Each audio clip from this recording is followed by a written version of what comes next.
Leviticus chapter 17. The Lord said to Moses, "Speak to Aaron and his sons, and to all the Israelites, and say to them, This is what the Lord has commanded. Any Israelite who sacrifices an ox, a lamb, or a goat in the camp or outside it, instead of bringing it to the entrance to the tent of meeting to present it as an offering to the Lord in front of the tabernacle of the Lord, that person shall be considered guilty of bloodshed. They have shed blood and must be cut off from their people. This is so that the Israelites will bring to the Lord the sacrifices they are now making in the open fields. They must bring them to the priest, that is, to the Lord, at the entrance to the tent of meeting, and sacrifice them as fellowship offerings. The priest is to splash the blood against the altar of the Lord at the entrance to the tent of meeting, and burn the fat as an aroma, pleasing to the Lord. They must no longer offer any of their sacrifices to the goat idols to whom they prostitute themselves. This is to be a lasting ordinance for them and for the generations to come. Say to them, Any Israelite or any foreigner residing among them who offers a burnt offering or sacrifice, and does not bring it to the entrance to the tent of meeting to sacrifice it to the Lord, must be cut off from the people of Israel. I will set my face against any Israelite or any foreigner residing among them who eats blood, and I will cut them off from the people. For the life of a creature is in the blood, and I have given it to you to make atonement for yourselves on the altar. It is the blood that makes atonement for one's life. Therefore I say to the Israelites, None of you may eat blood, nor may any foreigner residing among you eat blood.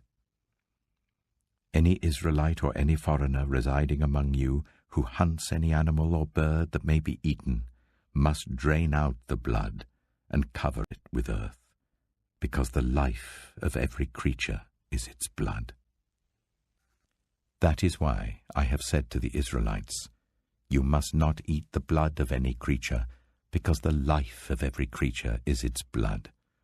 Anyone who eats it must be cut off.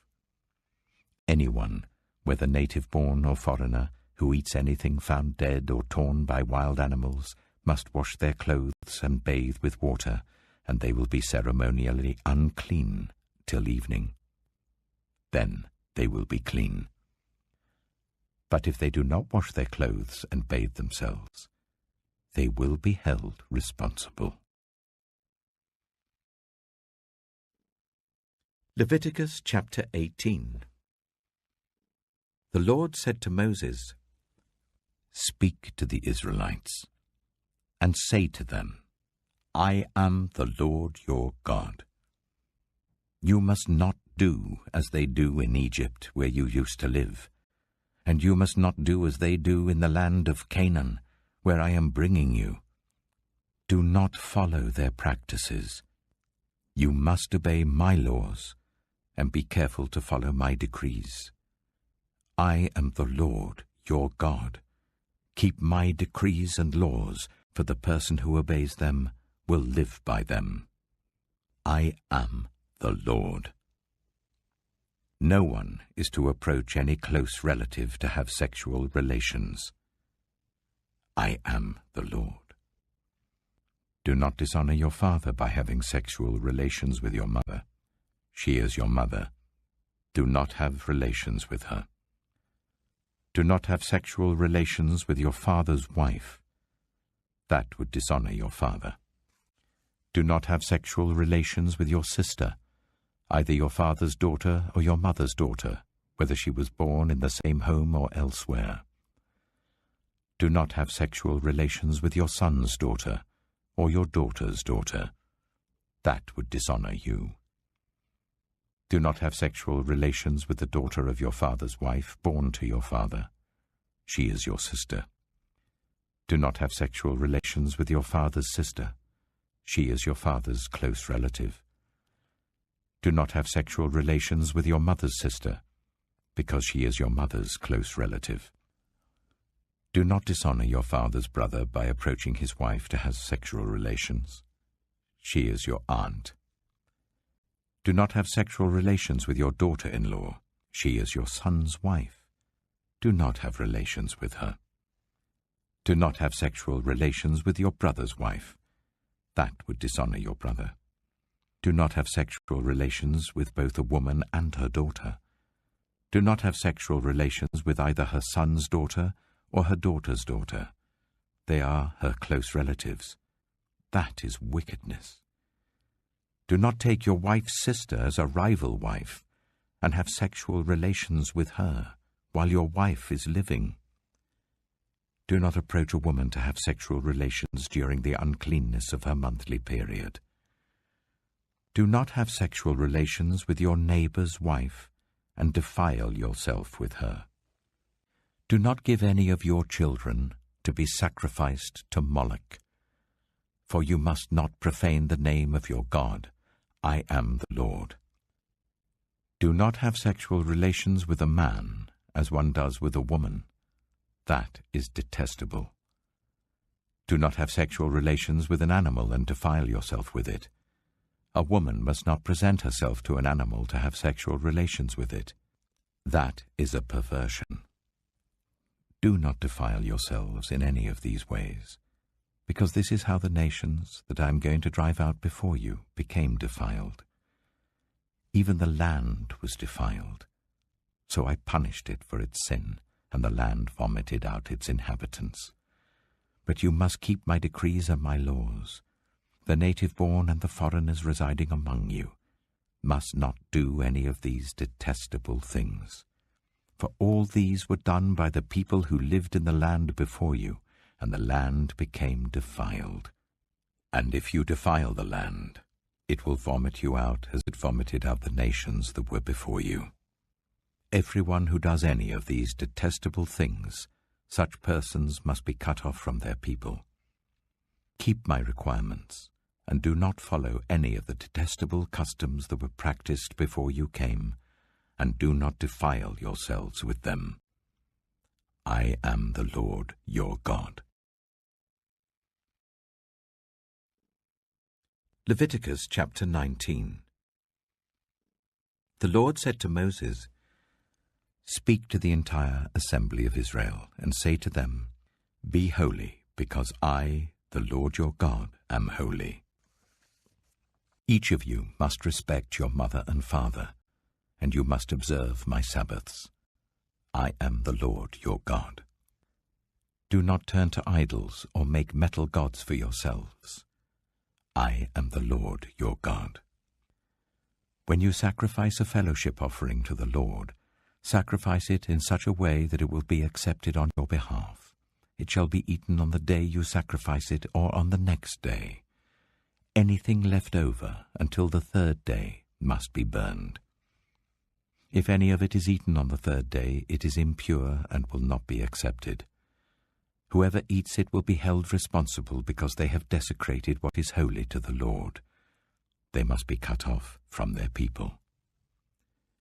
When you reap the harvest of your land, do not reap to the very edges of your field, or gather the gleanings of your harvest. Do not go over your vineyard a second time, or pick up the grapes that have fallen. Leave them for the poor and the foreigner. I am the Lord your God. Do not steal. Do not lie. Do not deceive one another. Do not swear falsely by my name, and so profane the name of your God. I am the Lord. Do not defraud or rob your neighbor. Do not hold back the wages of a hired worker overnight. Do not curse the deaf or put a stumbling block in front of the blind, but fear your God. I am the Lord. Do not pervert justice. Do not show partiality to the poor or favoritism to the great, but judge your neighbor fairly. Do not go about spreading slander among your people. Do not do anything that endangers your neighbor's life. I am the Lord. Do not hate a fellow Israelite in your heart. Rebuke your neighbor frankly, so that you will not share in their guilt. Do not seek revenge or bear a grudge against anyone among your people, but love your neighbor as yourself. I am the Lord. Keep my decrees. Do not mate different kinds of animals. Do not plant your field with two kinds of seed. Do not wear clothing woven of two kinds of material. If a man sleeps with a female slave who is promised to another man, but who has not been ransomed or given her freedom, there must be due punishment. Yet they are not to be put to death because she had not been freed. The man, however, must bring a ram to the entrance to the tent of meeting for a guilt offering to the Lord. With the ram of the guilt offering, the priest is to make atonement for him before the Lord for the sin he has committed, and his sin will be forgiven. When you enter the land and plant any kind of fruit tree, regard its fruit as forbidden. For 3 years you are to consider it forbidden. It must not be eaten. In the 4th year, all its fruit will be holy, an offering of praise to the Lord. But in the 5th year, you may eat its fruit. In this way your harvest will be increased. I am the Lord your God. Do not eat any meat with the blood still in it. Do not practice divination or seek omens. Do not cut the hair at the sides of your head or clip off the edges of your beard. Do not cut your bodies for the dead or put tattoo marks on yourselves. I am the Lord. Do not degrade your daughter by making her a prostitute, or the land will turn to prostitution and be filled with wickedness. Observe my Sabbaths and have reverence for my sanctuary. I am the Lord. Do not turn to mediums or seek out spiritists, for you will be defiled by them. I am the Lord your God. Stand up in the presence of the aged. Show respect for the elderly and revere your God. I am the Lord.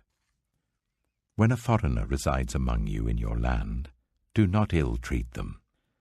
The foreigner residing among you must be treated as your native-born. Love them as yourself, for you were foreigners in Egypt. I am the Lord your God. Do not use dishonest standards when measuring length, weight, or quantity. Use honest scales and honest weights, an honest ephah and an honest hin. I am the Lord your God who brought you out of Egypt. Keep all my decrees and all my laws and follow them. I am the Lord. Psalm 43. Vindicate me, my God, and plead my cause against an unfaithful nation. Rescue me from those who are deceitful and wicked. You are God, my stronghold. Why have you rejected me? Why must I go about mourning, oppressed by the enemy? Send me your light and your faithful care. Let them lead me. Let them bring me to your holy mountain, to the place where you dwell. Then I will go to the altar of God, to God my joy and my delight. I will praise you with the lyre, O God, my God. Why, my soul, are you downcast? Why so disturbed within me? Put your hope in God, for I will yet praise him, my Saviour and my God. Proverbs chapter 12.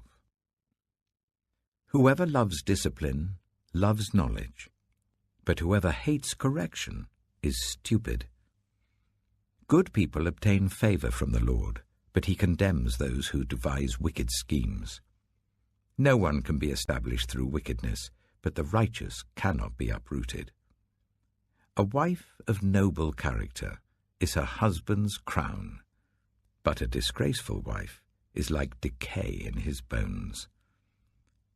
The plans of the righteous are just, but the advice of the wicked is deceitful. The words of the wicked lie in wait for blood, but the speech of the upright rescues them. The wicked are overthrown and are no more, but the house of the righteous stands firm. A person is praised according to their prudence, and one with a warped mind is despised. Better to be a nobody and yet have a servant than pretend to be somebody and have no food. The righteous care for the needs of their animals, but the kindest acts of the wicked are cruel. Those who work their land will have abundant food, but those who chase fantasies have no sense. The wicked desire the stronghold of evildoers, but the root of the righteous endures. Evildoers are trapped by their sinful talk, and so the innocent escape trouble. From the fruit of their lips people are filled with good things, and the work of their hands bring them reward. The way of fools seems right to them, but the wise listen to advice. Fools show their annoyance at once, but the prudent overlook an insult. An honest witness tells the truth, but a false witness tells lies. The words of the reckless pierce like swords, but the tongue of the wise brings healing. Truthful lips endure forever, but a lying tongue lasts only a moment. Deceit is in the hearts of those who plot evil, but those who promote peace have joy. No harm overtakes the righteous, but the wicked have their fill of trouble. The Lord detests lying lips, but he delights in people who are trustworthy. The prudent keep their knowledge to themselves, but a fool's heart blurts out folly. Diligent hands will rule, but laziness ends in forced labor. Anxiety weighs down the heart, but a kind word cheers it up. The righteous choose their friends carefully, but the way of the wicked leads them astray. The lazy do not roast any game, but the diligent feed on the riches of the hunt. In the way of righteousness there is life. Along that path is immortality.